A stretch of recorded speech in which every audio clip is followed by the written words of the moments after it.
a comenzar hoy. Estamos tratando el tercer capítulo de nuestra serie, El bloqueo al desnudo. Y aquí tenemos nuestra tercera cápsula, que son las medidas. 1 de octubre de 1959 al 31 de enero de 1960. Porque Ajá. en febrero... Porque precisamente porque esta cápsula va a tener como fecha de cierre enero de 1960, porque es en febrero donde Mikoyan visita la isla y se establecen relaciones más cercanas entre la URSS y Cuba, y eso fue utilizado como pretexto para arreciar toda la política de confrontación, de bloqueo contra Cuba. Sí, ya.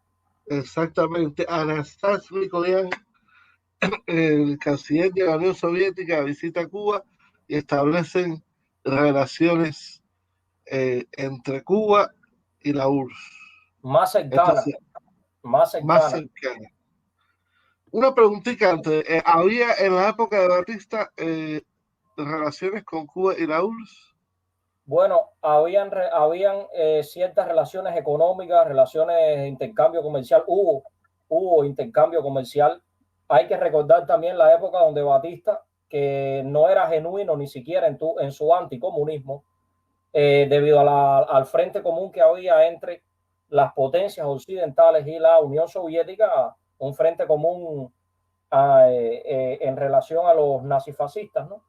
Un frente común contra los nazis, contra los fascistas. Qué bueno eran los soviéticos cuando aquello, como Eisenhower hablaba, qué bien hablaba Eisenhower de que los soviéticos eran los que habían salvado a la humanidad. Qué bueno la batalla de Rusia, que hay hasta un documental, hay hasta un documental en Netflix que habla sobre la batalla de Rusia. Estaba el doctor Aliadas Acosta hablando de eso. Hay un video sobre eso también. Qué bueno era Stalin, el tío Joe, cuando aquello, como había una política, como era un frente común, eran aliados. Entonces, Estados Unidos le da la orden a Batista de que sea bueno o sea, que sea flexible con los comunistas y todo, porque eso era lo que había en el marco internacional. Y Batista era un títere tanto para lo malo como para lo bueno, ¿no? Sí. No era genuino. O sea, el anticomunismo de Batista no era genuino, no era autóctono.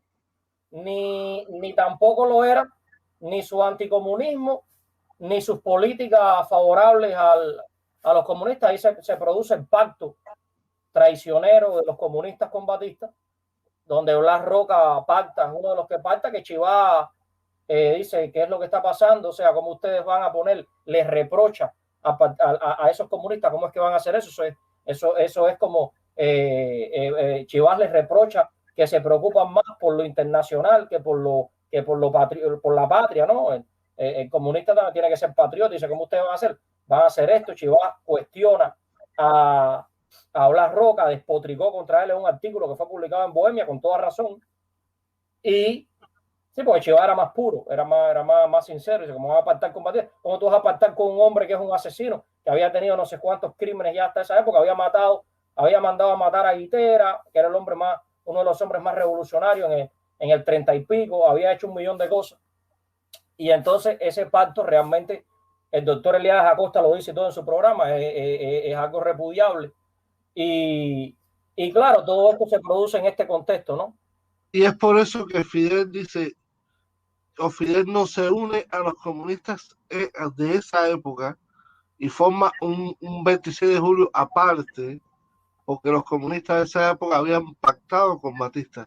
Y cuando a Fidel le preguntan, ¿usted es comunista? Él dice, no, yo no soy comunista, porque precisamente los comunistas habían pactado con Batista. Sí, pero lo que tú estás hablando del 26 de julio, eso fue después. Yo te estoy hablando de una época que es anterior. Eso fue después. Eso del movimiento 26 de julio. No, lo que pasa es que Fidel se da cuenta de que la vanguardia, o sea, el Partido Socialista Popular tuvo en sus momentos ellos llegan ya al Pacto del Pedrero. En el Pacto del Pedrero, que fue en el 58, es ya cuando el Partido Socialista Popular ya se une a la revolución. sea, se une al movimiento revolucionario. Eso es ya después. Pero Fidel era un hombre que estaba en la vanguardia revolucionaria y entonces había una parte del partido ortodoxo que era más conservadora, que estaba más a favor de una mediación con Batista, que estaba más a favor, o sea, era más conservadora, y había una parte del partido ortodoxo que era más chivasista, ¿no? En el sentido, ya Chivas había muerto, pero era más revolucionaria, ¿no? Sabía que con Batista no podía haber diálogo de ningún tipo, sabía que el único camino posible era la vía revolucionaria. Entonces, Fidel, en un artículo de Bohemia, dice que el movimiento revolucionario tiene profundas raíces, o sea, está enraizado en el chivasismo, o sea, en Chivas, porque Chivas no hubiera hecho ningún tipo de pacto con Batista. ¿Entiendes? O sea, Chivas sí no hubiera hecho ningún tipo de pacto con Batista, pero dentro del partido todo eso habían personas que eran más conservadoras, que era la politiquería de siempre, y habían personas que eran más que sí eran revolucionarios, o sea, que sí estaban ya, hay una parte del partido todo eso que está en la lucha. O sea, que dice, no, el camino aquí es la revolución. Aquí la situación no es política, dice Fidel, la situación es revolucionaria. O sea, aquí no queda arreglo, no se puede hacer nada porque ya Batista había cerrado todas las posibilidades y era un hombre que no iba a Batista había que sacarlo del poder. O sea, no había manera de que Batista... Entonces, hay una parte, pero que Fidel se da cuenta, y eso lo dice en la entrevista a Ramonet en 100 años con Fidel, de que realmente habían personas, por ejemplo, como Raúl, que sí era miembro del Partido Socialista Popular, que sí era un revolucionario y que sí estaba en el frente. Habían otros como Torres, o sea, habían excepciones, pero como partido como tal, o sea, Fidel no se da cuenta de que no es donde está más la avanzada revolucionaria, ¿no? O sea, es un partido que había tenido problemas, que estaba un poco desgastado por lo que había hecho, por su trayectoria. Entonces, Fidel opta por el partido todo eso porque ahí se da cuenta que tiene más, o sea, puede moverse mejor dentro, o sea, tiene más movilidad. El Partido Socialista es un partido que de cierta manera es un poco más dogmático, tiene más fijados cuáles son su agenda, y Fidel en el partido todo eso tenía mucha más libertad de acción, tenía más, y se desenvuelve mejor, y era el partido que lo llevaba la voz cantante, que era Chivas, que era un hombre que era, vamos a decir, a pesar de que era anticomunista, era, yo te diría, la encarnación de lo más puro que podía pasar en ese momento, era un hombre que movía a grandes multitudes de personas, era un líder, era un hombre tremendo, y Fidel se da cuenta que ahí es donde está la cantera, ¿no? Entonces hay muchos jóvenes que son revolucionarios que están en el partido. Y hay otros que son los políticos viejos, los políticos de siempre, que son ortodoxos, pero que eran algunos mejores que Grau, mejores que Prio, ¿no? Pero al final eran hombres del mismo status quo. ¿Te das cuenta? Entonces, tenemos a Gramonte, por ejemplo, que le decían Mazaboa, que era el segundo después de Chivas, una vez que Chivas se suicida, Mazaboa. Pero Mazaboa realmente era mejor que Prio y mejor que Grau, pero no era la madera que hacía falta para la situación que se estaba viniendo. Entonces, había una parte que era más conservadora dentro del partido de todo eso, ¿te das cuenta? Entonces, Fidel es la parte esta más crítica, como Maslenik también, que Maslenik llegó a ser jefe de Fidel, porque Maslenik llegó a tener un cargo por arriba de Fidel en el partido de todo eso. Y era un hombre también que siempre estaba criticando al régimen. Bueno, o sea, era un hombre también, el secretario de la Juventud Ortodoxa. Claro. Entonces era un hombre que estaba criticando también, era un hombre que publicaba artículos durísimos contra Batista. Era un hombre tremendo, o sea, un hombre que estaba también, que desgraciadamente no formó parte del movimiento 26 de julio, que era el movimiento, vamos a decir, uno de los movimientos más revolucionarios, y estuvo con el segundo Frente Nacional del Escambray. Pero mi pregunta era, cuando Fidel está combatiendo en la sierra, ya después de haber formado el movimiento 26 de julio, y le hacen la pregunta, ¿ustedes son comunistas? Y Fidel le responde, nosotros no somos comunistas.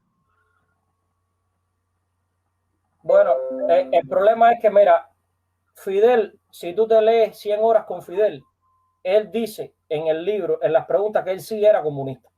Ahora, el movimiento 26 de julio no era un movimiento comunista. la revolución no era comunista. Acuérdate de toda la política de la Guerra Fría, acuérdate de todo lo que es, o sea, había personas que eran muy revolucionarios, pero que los habían programado como se programa una computadora. O sea, tenían el comunismo como algo malvado, como algo, ¿por qué? Porque era mucha la propaganda que había. Entonces, yo te podría decir que en el libro de Ramonet, Fidel sí dice que él era comunista. Incluso él dice que él fue el que introdujo a Raúl en las ideas marxistas. Él lo dice en el libro, si quieres lo puedes, en el libro de Ramonet, en Biografía a dos voces, es como se llama el libro. Correcto. Pero él era marxista, pero no era miembro del partido porque los comunistas habían pactado con Batista. Bueno, por muchas cosas, no solo por eso. El problema es que el Partido Socialista Popular se había desprestigiado, se había desgastado mucho porque había hecho pacto, como pasaba en América Latina, que hacían pacto con los gobiernos de turno. Porque acuérdate que había un problema, que Moscú tenía una política de quid pro quo con Estados Unidos. Tú respetas mi área de influencia, yo respeto la tuya. Eso hizo que el Partido Comunista fuera un partido de buró. Exactamente. Mas, sin embargo, el marxismo dice que las contradicciones de clase son permanentemente irreconciliables.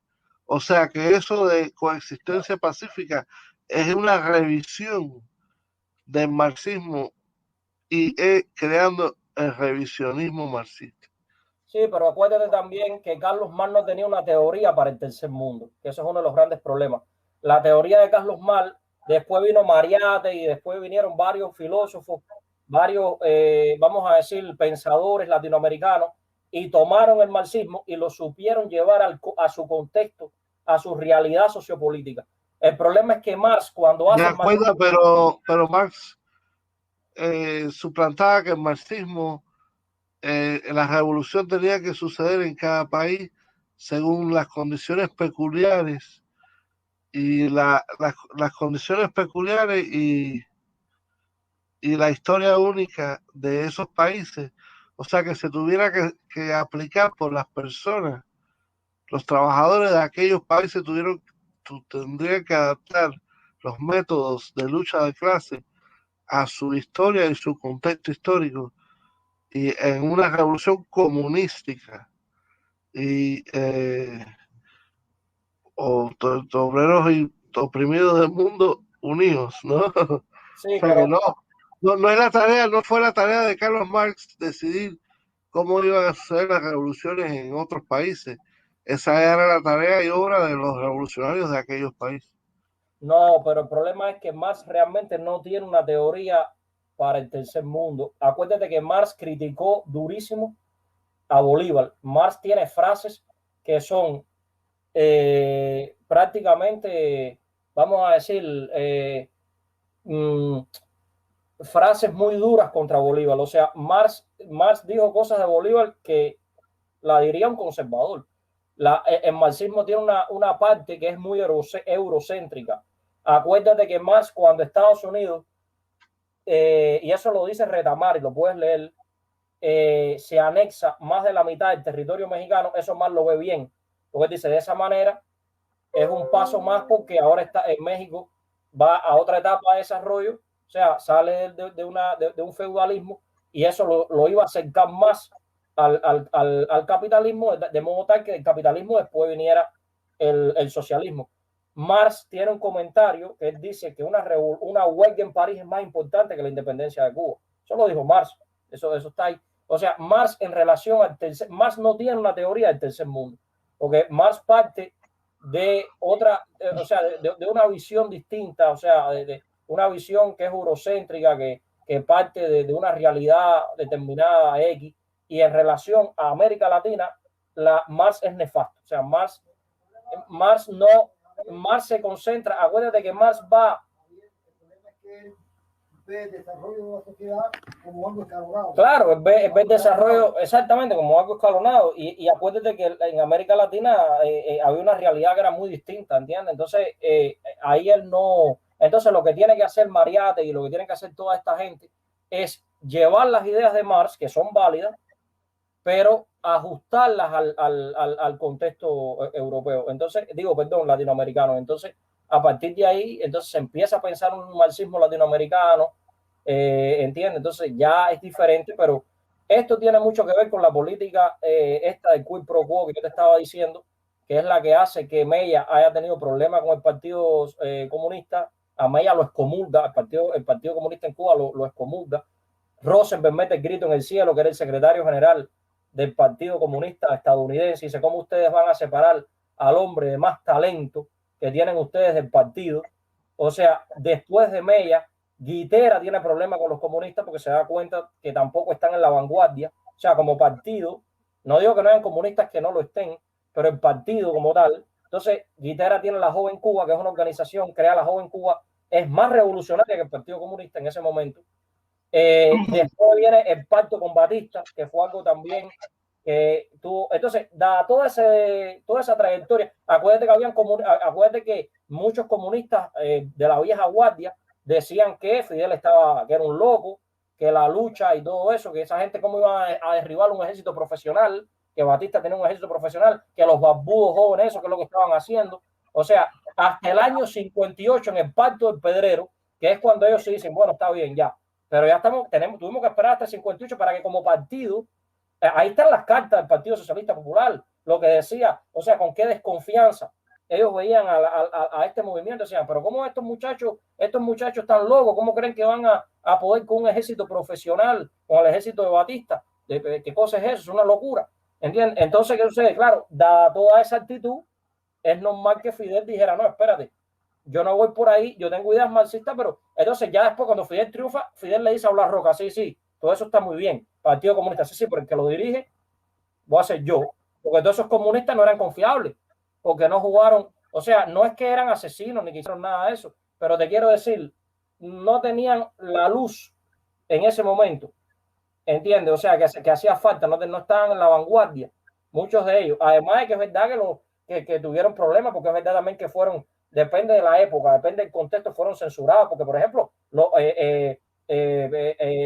gobiernos auténticos fueron durísimos con los comunistas, ¿entiendes? O sea, depende de qué contexto, pero también había mucha guerra contra ellos, también había muchos problemas contra ellos, pero realmente ellos se quedaron rezagados en la lucha, con excepción de figuras, ya te digo, que eso es otra cosa, estoy hablando del partido, porque por ejemplo Jesús Menéndez fue un hombre tremendo, si vamos a hablar de Lázaro Peña, si vamos a hablar de toda esa gente, pero yo te estoy hablando del partido, la dinámica del partido, no, y Fidel se da cuenta.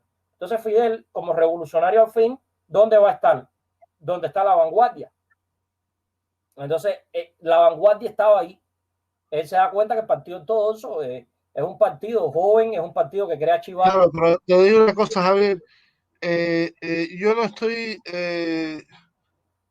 no tengo tanta discrepancia con lo que tú dices porque creo que todo se viene en línea con lo que digo, pero bueno, acerca de lo que dijiste de Marx, sí, tendría que estudiar más de la correspondencia de Marx con Simón Bolívar, que la verdad que en eso estoy completamente ignorante.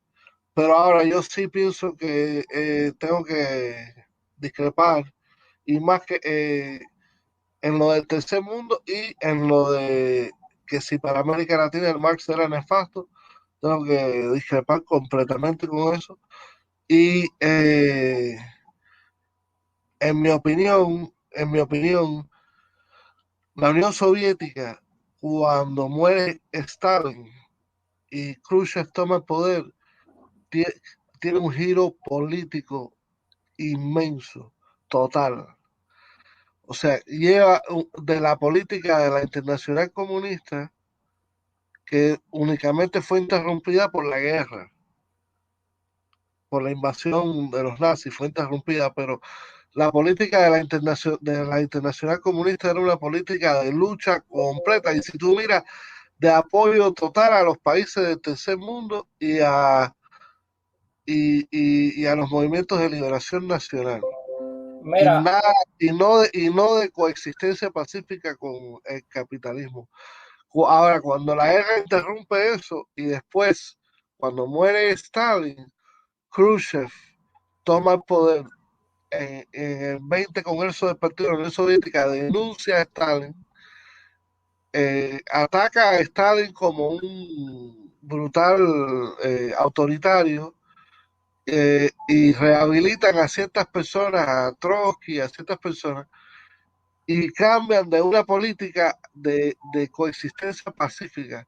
Y lo primero que hace Khrushchev es visitar a la Unión Soviética, visitar a los Estados Unidos y y visitar al presidente Eisenhower. Y hasta Khrushchev hasta hace la prueba Pepsi en New York para la televisión americana y todo eso. The Pepsi Challenge. Eh, Hasta puso Pepsi en la Unión Soviética, Khrushchev. En esa época, todos los partidos comunistas del mundo, las orientaciones de Moscú eran de coexistencia pacífica con el occidente.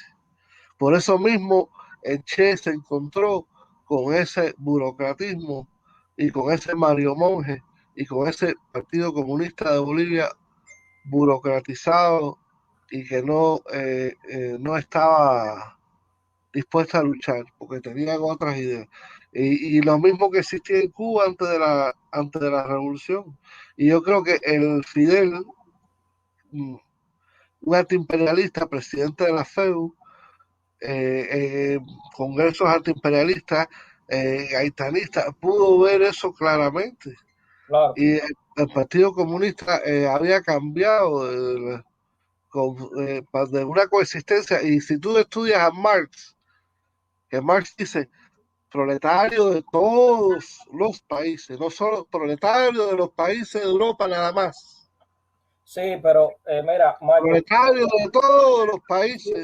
sí, pero el problema es que en ese concepto que tú estás hablando, busca para que tú veas los países de América Latina, las luchas anticoloniales de los países de América Latina no se ven representadas en esa expresión, porque esa gente no eran obreros ni eran nada de eso. Esas luchas de esos No, países. yo entiendo esa parte. Tú no lo entiendes, pero busca para que tú veas lo que dijo Marx de Bolívar. Eso está demostrado. O sea, lo que dijo Marx de Bolívar, las cosas que Marx dijo de Bolívar, que era el hombre más revolucionario. Sí, Mira, Bolívar es el hombre. pero Marx también tuvo las mismas críticas de la Comuna de París. No, no, pero yo no estoy hablando de críticas metodológicas. Tú puedes hacer críticas. La crítica que le hace Marx a la Comuna de París es una crítica metodológica. Pero bueno, mira, vamos a seguir la cápsula y no vamos ¿cómo se llama? A desviarnos del tema. Está bien, está bien. Vamos a Ya seguir. llevamos a ver una media hora. Ok, dale, vamos a empezar. Empieza tú por el componente económico comercial. En la última semana de octubre de 1959 se precisaron los planes para la reducción de la cuota azucarera cubana. En la reunión de representantes de los productos de azúcar de remolacha y de caña de Estados Unidos, Puerto Rico y Hawái, con los subsecretarios de Estado Thomas Mann y Roy Rothbard. Según el cable de la agencia noticiosa que recogió las impresiones de los reunidos, y cito, las críticas que ha dirigido contra los Estados Unidos el jefe revolucionario han dado apoyo a la idea de reducir los contingentes de azúcar importados de Cuba. Cierro de cita. Ajá, ahí está. Sí, Sí, sí, sí, ahí está ya hablando de lo que es la reducción de la cuota azucarera cubana. O sea, se estaba hablando ya a nivel de Roy Rubenton, que ya hemos mencionado, o sea, funcionarios del departamento, o sea, subsecretarios del Departamento de Estado, o sea, ¿no? Roy Rubenton, o sea, a ese nivel se estaba hablando de eso, con los lugares estos Hawái, o sea, todos los representantes que ellos tenían ahí. Sigue, sigue. un documento desclasificado de Estados Unidos, fechado el 26 de enero de 1960, en la reunión de representantes de los productos de Astos, fechado el 26 de enero a Reducos Unidos, Puerto Rico y Hawái, Bonsal y otros funcionarios sectores. Sí, eso está mal escrito, pero sí, González y otros funcionarios fechado el 26 de enero. Ajá. Fechado el 26 de enero a reducción de la cuota azucarera cubana en la reunión de representantes de los productos de azúcar, de remolacha y de caña de estados. Sí, déjalo ahí. Ajá, o sea, ahí se produce, eso es un, ese documento está desclasificado, está fechado en esa fecha y hay una reunión donde donde están toda esa gente ahí, de nuevo Puerto Rico, Hawái y todo eso, y vuelven a hablar de el problema ese, ¿no? Todo esto tiene que ver con la cuota azucarera, componente militar. El 2 de octubre de 1959, personas armadas con pistolas y granadas secuestran un avión tipo Viscount que cumplía vuelo La Habana-Santiago de Cuba. El costo es de 3.800 pesos. 9 de octubre de 1959. Fue secuestrado el yate Aries de Fondeadero al oeste de La Habana por 4 individuos armados que llevaron a Key West, Estados Unidos. El costo es de 30.172 pesos. 10 de octubre de 1959. Fue secuestrado en pleno vuelo por individuos armados con pistolas y granadas un avión DC-3 de Cubana de Aviación procedente de La Habana y obligado a aterrizar en Miami. El avión no fue devuelto. El costo es de 90.000 pesos. 11 de octubre de 1959. Un avión procedente de Estados Unidos bombardea el Central Punta Alegre, en el municipio Chambas, Ciego de Ávila, causando graves daños en la casa de máquinas. El hecho se repite una semana después. Wow, lo hicieron 2 veces. 21 de octubre de 1959. Resultaron muertos 2 hombres y heridas 47 personas durante un bombardeo a La Habana realizado por el terrorista Pedro Luis Díaz Lanz, quien además lanzó propaganda contra el gobierno. El avión era un B-25 matrícula N9876C y estaba basificado en el aeropuerto de Pompano Beach, a 35 millas de Miami, Estados Unidos. El costo es de 108.411 pesos.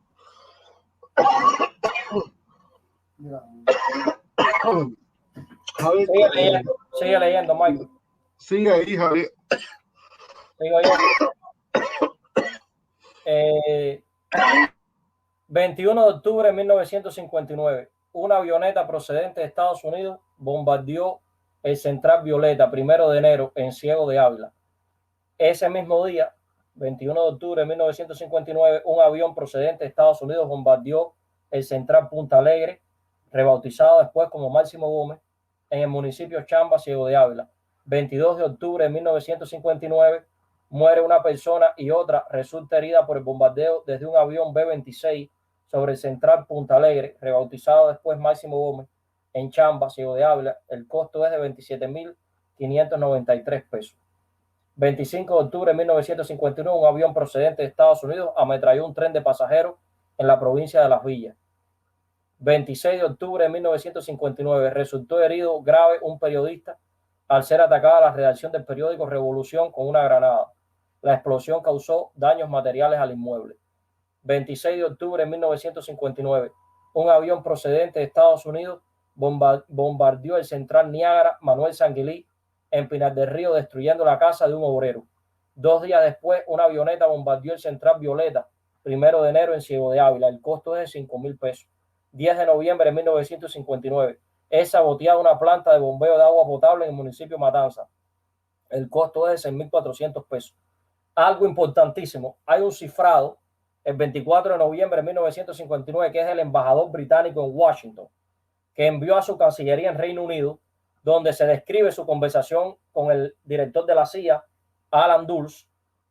Ya el día 13 de noviembre el gobierno de Estados Unidos había presionado a Reino Unido, al gobierno de Reino Unido, con el objeto de impedir la venta a Cuba de 15 aviones de combate.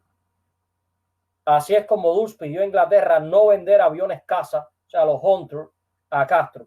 El embajador de Reino Unido en Estados Unidos replicó que eso forzaría una compra cubana de armamento tras la cortina de hierro. Fidel estaba tratando de armarse, ¿no? Acuérdate que había un embargo de armas desde mediados del 58 por parte de Estados Unidos o el gobierno de Batista y no había armas, o sea, habían armas, pero te quiero decir, era un ejército, pero necesitaba comprar armas, porque entonces Fidel lo que hace es que trata de comprársela a Inglaterra y a Reino Unido, y entonces el Dulles le dice no lo haga.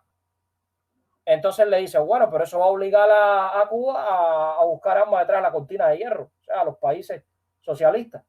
Y entonces Dulles le dice, sí, si eso es lo que nosotros queremos, para tener el pretexto para arreciar nuestra hostilidad contra Cuba. O sea, decimos que, ¿no? Entonces el embajador inglés reportaba a su cancillería el 24 de noviembre, que es el cable ese que él manda, por eso está el cifrado. Él le manda un cable a Londres, ¿no? Y dice, yo tuve que ver a Alan Dulles esta mañana sobre otro asunto y aprovechó la oportunidad para discutir sobre Cuba sobre una base estrictamente personal. Desde su punto de vista, él esperaba grandemente que nosotros decidiéramos que no continuáramos con la negociación sobre los Hunter. Se refiere a las gestiones que realizaba a Cuba para comprar aviones en el Reino Unido. Su razón fundamental es que esto podría conducir a que los cubanos solicitaran armas a los soviéticos o al bloque soviético. Él no había despachado esto con el Departamento de Estado, pero era por supuesto un hecho, claro, en la CIA. Ahí está, o sea, esto demuestra que Cuba es la que Estados Unidos está empujando a Cuba a recurrir al mundo que ellos llaman que está detrás de la cortina de hierro. ¿Puedes leer, Michael?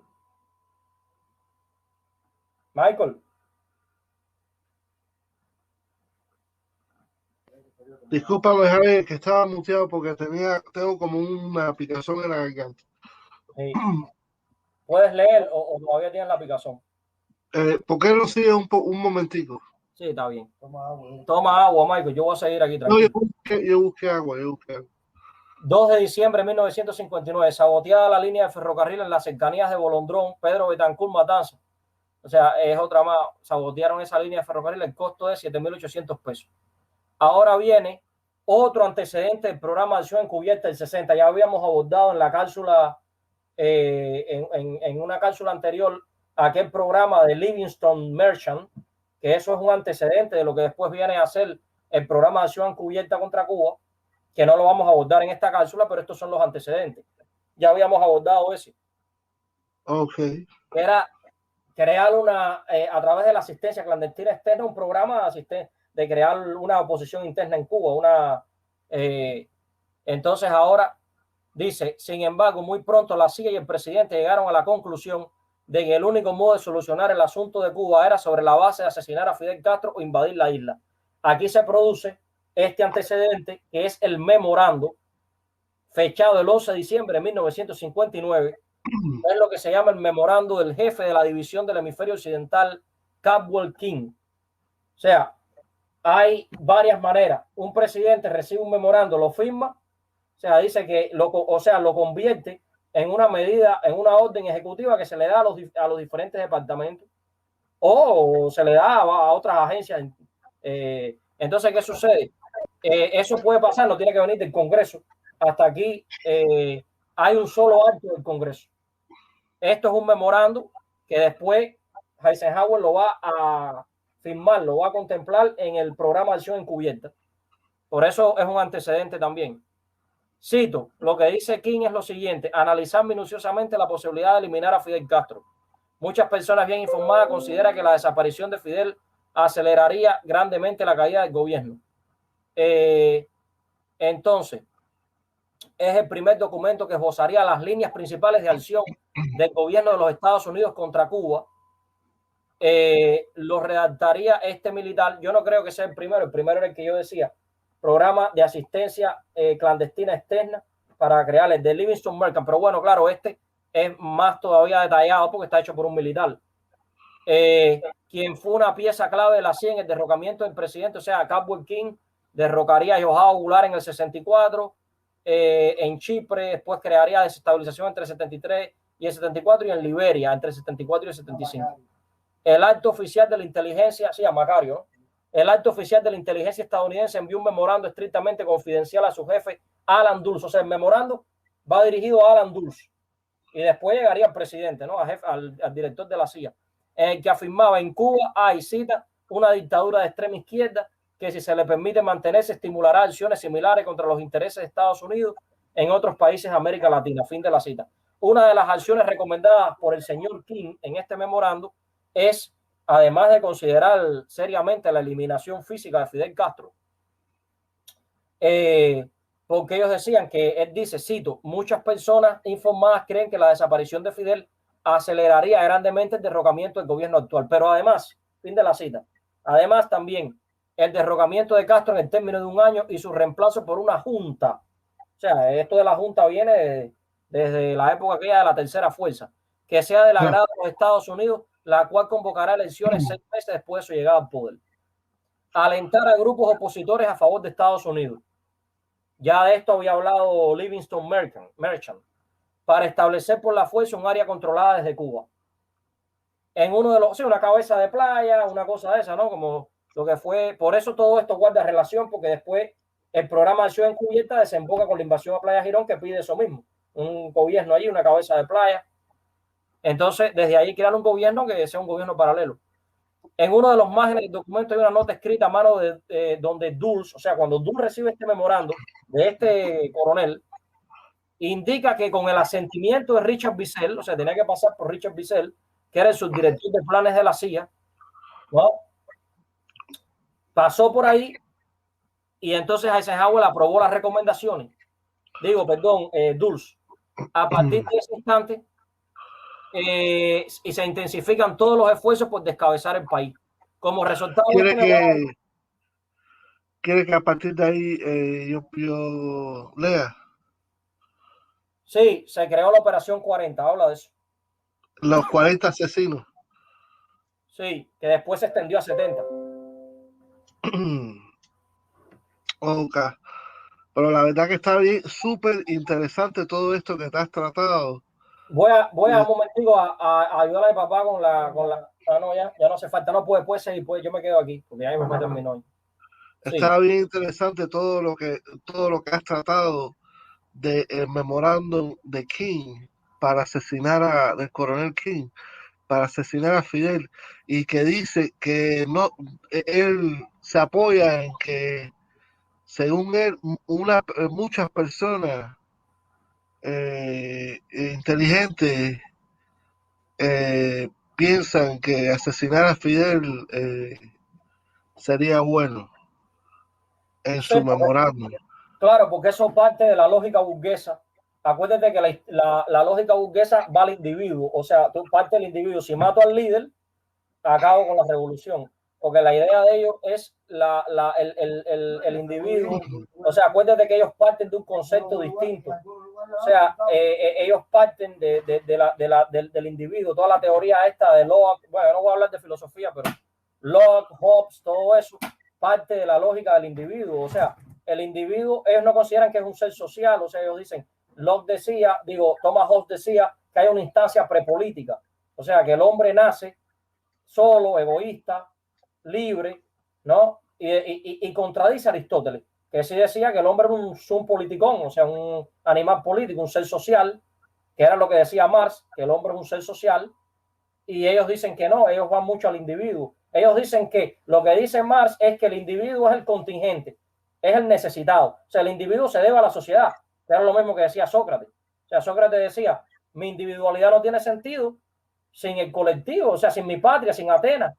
Entonces yo prefiero morir que el exilio. Si yo me voy fuera de Atenas no soy nada. ¿Te das cuenta? Entonces, la lógica esta es diferente. Ellos dicen, bueno, yo mato a Fidel, acabo con la revolución, porque eso viene de toda una filosofía empirista. O sea, Dice, muchas burguesa. personas informadas, muchas personas informadas. Sí, pero fíjate que ellos son más inteligentes porque ellos van no solo a eso, ellos crean también todo un plan para atacar a Cuba en su conjunto. O sea, no es solo Fidel. Fíjate que ellos están hablando aquí de la Operación 40. Sí, vamos a empezar. Okay. Como resultado de este memorándum, Dulles creó la Operación 40. Se le dio este nombre porque originalmente 40 agentes participarían en la operación. Luego se amplió a 70 agentes. El grupo estaba presidido por el vicepresidente estadounidense Richard Nixon. La cadena de mando la integraban el director de inteligencia Allen Dulles, el vicedirector de planes Richard M. Bissell y el jefe de la división del hemisferio occidental J.C. King. Tracy Barnes fue el oficial operativo de lo que a la vista pública se llamó la Fuerza de Tarea Cubana, Cuban Task Force. Según el informe de la Comisión Church, el 13 de enero de 1960, Dulles, en la primera discusión del grupo especial, observó la posibilidad de que a la larga Estados Unidos no podría tolerar el régimen de Castro en Cuba y sugirió la planificación de contingencias secretas para lograr la caída del gobierno de Castro. Tracy Barnes convocó a una reunión de la Fuerza de Tarea de Cuban Task Force el 18 de enero de 1960 al equipo que tuvo bajo su responsabilidad dirigir los planes para derrocar en 1954 al gobierno de Jacobo Arbenz en Guatemala, entre David Atlee Phillips, Howard Hunt, Jack Esterline y Frank Bender. Es decir, el 18 de enero de 1960 se crea oficialmente ese Task Force, Fuerza de Tarea, aunque se encontraba organizado desde fines del año anterior. Sí, déjame explicarle eso un momentico. Estos son términos estrictamente militares, por eso es que el bloqueo tiene un componente militar, porque precisamente lo que se busca es la presión económica, por un lado, para obligar al pueblo de Cuba a que no le quede más remedio que mirar hacia estos tipos de grupos, ¿no? El Task Force es un término que se usa en lo militar, o sea, quiere decir que esto es militar, por eso se llama Task Force, Fuerza de Tarea. Puedes seguir, Michael. Por eso, espérate, por eso las dos partes del bloqueo son consustanciales. O sea, tenemos la presión económica y el componente subversivo militar por el otro, para obligar con esas presiones a que el pueblo mire hacia esta gente, o sea, que tenga más resonancia estos grupos, esta parte militar subversiva. Ok. Integraron la nómina de la Operación 40 otros agentes de la CIA como William Harvey, Ferry Hemming, David Morales, Frank Sturgis, Tosh Plumley, William C. Bishop, Antonio Besiana, Luis Posada Carriles, Orlando Bosch, Rolando Masferrer, el jefe de los Tigres de la dictadura de Fulgencio Batista, Eladio del Valle, Guillermo Novo Sampol, Carlos Bringuier, Eugenio Martínez, Antonio Cuesta, Barry Seal y Herminio Díaz García, guardaespaldas del mafioso Santos Traficante cuando éste regenteaba los casinos de La Habana y señalado como uno de los francotiradores en el asesinato del presidente John F. Kennedy. También Juan Manuel Salvat, Ricardo Mono Morales Navarrete, Isidro Borja, Félix Rodríguez Mendigutía, El asesino de Che, sí, sí. Virgilio Paz, El asesino de Orlando Letelier, José Dionisio Suárez, Felipe Rivero, Gaspar Jiménez Escobedo, Nazario Sargent, Pedro Luis Díaz Lanz. Ese fue el que habíamos leído que bombardeó, que ametralló, ¿no? Sí. Y mató a 2 personas y hirió 47. Eso fue en 59, él hizo ese acto terrorista en 59. Rafael Quintero, José Basulto y Paulino Sierra. Además, Porter Goss, quien después sería director general de la CIA en el gobierno de George W. Bush. Richard Nixon había reunido a un importante grupo de hombres de negocio, encabezados por George Bush y Jack Crichton, ambos petroleros de Texas, para la recaudación de los fondos necesarios para la operación. Nixon era un protegido del padre de Bush, Preston, que en 1946 apoyó su promoción al Congreso. De este modo, desde diciembre de 1959, la CIA había concebido un programa de formación de un ejército de mercenarios cubanos, algunos de ellos criminales de la dictadura batistiana, para invadir el país. El 23 de diciembre de 1959. Resultaron gravemente heridos unos campesinos y su esposa al ser asaltada su casa por miembros de la organización terrorista La Rosa Blanca. El costo es de 7.464.000 pesos. No, 7.464 pesos. 64 pesos. Correcto. 12 de enero de 1960. Fueron arrojadas sustancias incendiarias por un avión procedente de Estados Unidos sobre cañaverales del Central Hershey, quemado 50.000 arrobas de caña. 500.000 arrobas de caña. 500.000 arrobas de caña en el Central Hershey. Wow. Otro antecedente del programa de acción encubierta de 1960. 14 de enero de 1960. En una reunión del Consejo de Seguridad Nacional, el subsecretario de Estado para Asuntos Interamericanos del Departamento de Estado, Roy Rothbottom, declaró: en junio habíamos tomado la decisión de que no era posible alcanzar nuestros objetivos con Castro en el poder y acordamos acometer el programa referido por Mr. Merchant. Exacto, ese programa viene de la cápsula 2, que era el que yo me refería, que era el programa de asistencia clandestina externa para ayudar a la oposición interna, crear una oposición interna. Sí. Enero de 1960. La CIA presentó un plan de sabotajes a centrales azucareros cubanos.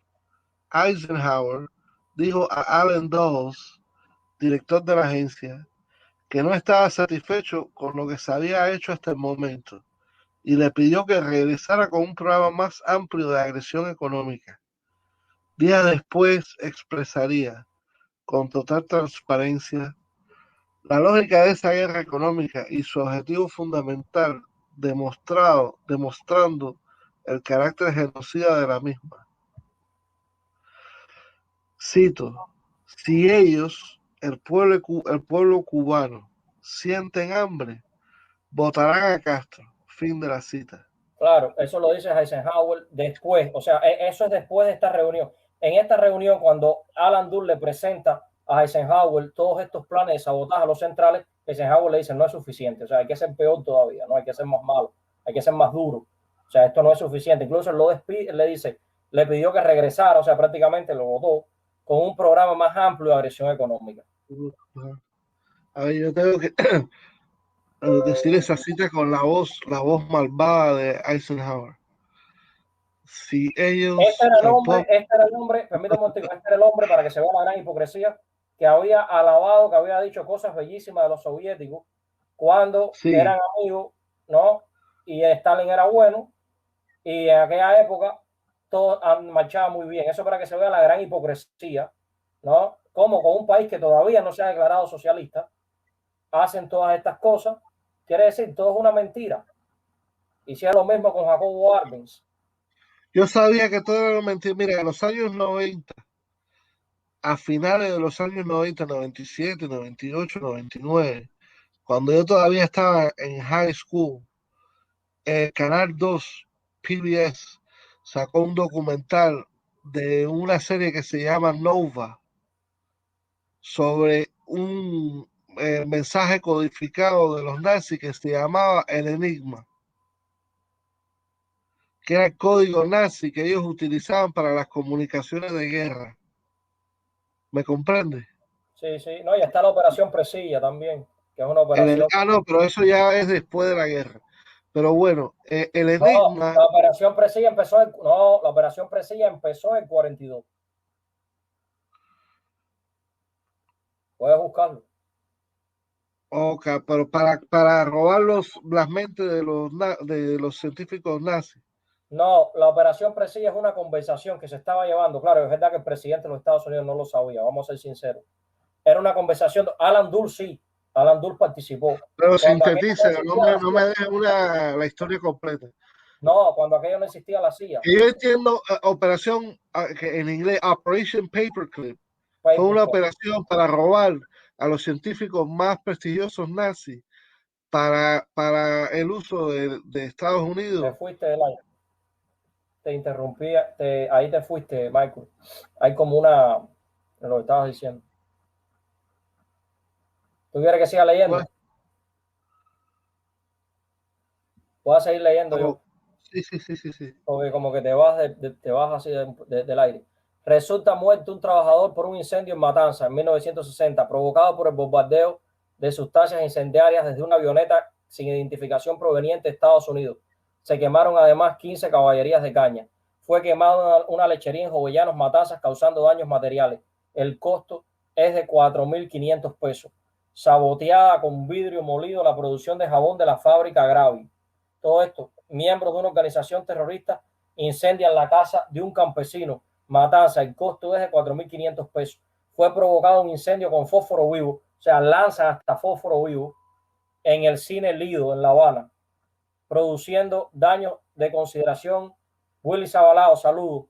El costo es de 140.000 pesos. Un artefacto explota en la habitación 1203 y otros dos son detectados durante un baile que se efectuaba en la piscina del Hotel Riviera en La Habana. El costo es de $100.000 estadounidenses. Fue incendiada por elementos terroristas una tienda rural en Guantánamo Oriente. El costo es de 26.500 pesos. Fue incendiado por elementos terroristas el local del sindicato azucarero en Guantánamo Oriente, provocando su total destrucción. El costo es de 160.000 pesos. Saboteada una textilera en La Habana por terroristas pertenecientes a la organización La Rosa Blanca y al Movimiento Revolucionario Nacional. El revolucionario no tenía nada, o sea, era terrorista. Al servicio del imperio, ¿no? El costo es de 2.500 pesos. Fue incendiado y destruido un ómnibus en una carretera de La Habana por una banda terrorista. El costo es de 11.000 pesos. Incendiadas 2 viviendas por terroristas de la organización La Rosa Blanca en La Habana. El costo es de 6.600 pesos. Fueron destruidas 11 casas y plantaciones de caña en Perico, Matanza. El costo es de 60.800 pesos. Sorprendidos algunos miembros de la organización terrorista La Rosa Blanca cuando incendiaban una escuela rural en Matanza, donde lograron destruir otros 2 centros docentes. El costo es de 3.405 pesos. Incendiadas por una banda terrorista 2 escuelas rurales en Cienfuegos. El costo es de 2.300 pesos. Secuestrada una avioneta modelo Piper en La Habana y conducida a Estados Unidos. El costo es de 40.000 pesos. 18 de enero fue lanzado material incendiario por 2 avionetas procedentes de Estados Unidos sobre cañaverales de los centrales Corazón de Jesús, rebautizado después como Mariana Grajales, en Cifuentes y Santa Teresa, rebautizado después como Héctor Rodríguez, en Sagua la Grande, Las Villas, quemándose algunas viviendas. 18 de enero fue lanzado material incendiario por 2 avionetas procedentes, o sea, todo esto el mismo día. Heridos 2 miembros de la Policía Nacional Revolucionaria al ser tiroteados por terroristas. 18 de enero, el mismo día, fueron lanzadas sustancias incendiarias por una avioneta procedente de Estados Unidos en zonas cañeras de San Rafael y San Vicente, ubicadas en Rancho Veloz y Quemado de Güines, en Las Villas, quemándose aproximadamente 400.000 arrobas de caña y 2 viviendas de campesinos. 21 de enero fueron arrojadas 4 bombas de 100 libras cada una sobre las zonas de Cojímar y Regla en La Habana por un avión procedente de Estados Unidos. En esta acción, el piloto era el norteamericano Bob Spining y el copiloto Eduardo Whitehouse, quien 3 meses después compareció ante el Senado de Estados Unidos. El costo es de 15,000 pesos. 27 de enero, herido el secretario del Consulado de Cuba en Nueva York al ser atacado por terroristas. El costo de 5,000 pesos. 28 de enero fueron lanzadas cápsulas incendiarias sobre los cañaverales del Central Adelaida, después rebautizado Enrique Barona, en el municipio Chamba, Ciego de Ávila, donde se quemaron 15 millones de arrobas de caña por un avión CN-325 procedente de Estados Unidos. 28 de enero, esa es la matrícula, ¿no? Fueron lanzadas varias bombas incendiarias sobre la colonia Esperón del Central Punta Alegre, después Máximo Gómez, en el municipio de Chambas, en Ciego de Ávila, por un avión bimotor tipo Catalina procedente de Estados Unidos. 29 de enero, muerto Walter Sosillo, un joven obrero de 24 años de edad, por una de las bombas lanzadas por una avioneta pirata de la flotilla secreta de la CIA. Rich Chawandi, saludos para ti también. Secreta de la CIA, procedente de Estados Unidos, sobre los campos de caña del Central Chaparra. Jesús Menéndez, después Jesús Menéndez, en el norte de la actual provincia de Las Tunas, produciéndose además la quema de 50,000 arrobas de caña. Ahí tienes una víctima de la guerra económica, ¿no? Walter Sosillo.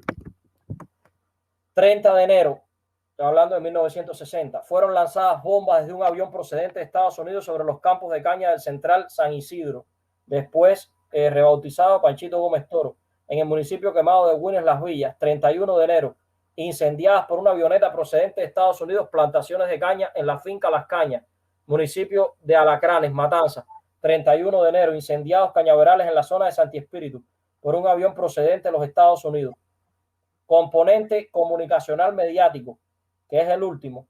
El 5 de octubre de 1959, presiones norteamericanas logran bloquear el ingreso del periódico cubano Revolución a la Sociedad Interamericana de Prensa.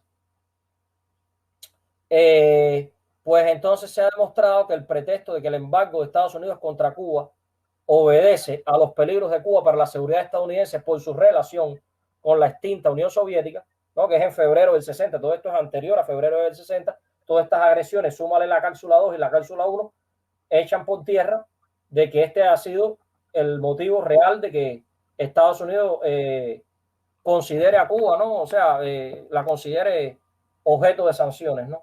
O sea, yo creo que ahí ya tenemos el bloqueo como acto de genocidio, que eso ya viene desde la cápsula 2, cuando hablan de si el pueblo cubano pasa hambre, votarán a Castro. Es la frase de Eisenhower, ahí tienes claramente una confesión, ¿no? A confesión de parte, relevo de prueba. La propia cita de Eisenhower es genocida. Exactamente. Entonces, aplican las mismas arbitrariedades jurídicas en la cápsula 1, se viola el derecho internacional de arriba abajo, que a pesar de que tiene elementos burgueses, bueno, tiene principios que vienen desde la época de Vitoria y que yo creo que toda nación debe respetar, ¿no? Sin eso no fuera posible la existencia misma del Estado, ¿no? De las naciones, claro, más allá del Estado. Y nada, eso es lo que es, y ahí se terminó la cápsula. Si quieres... excelente, porque la verdad que muchas personas quieren echarle la culpa a Cuba y a Cuba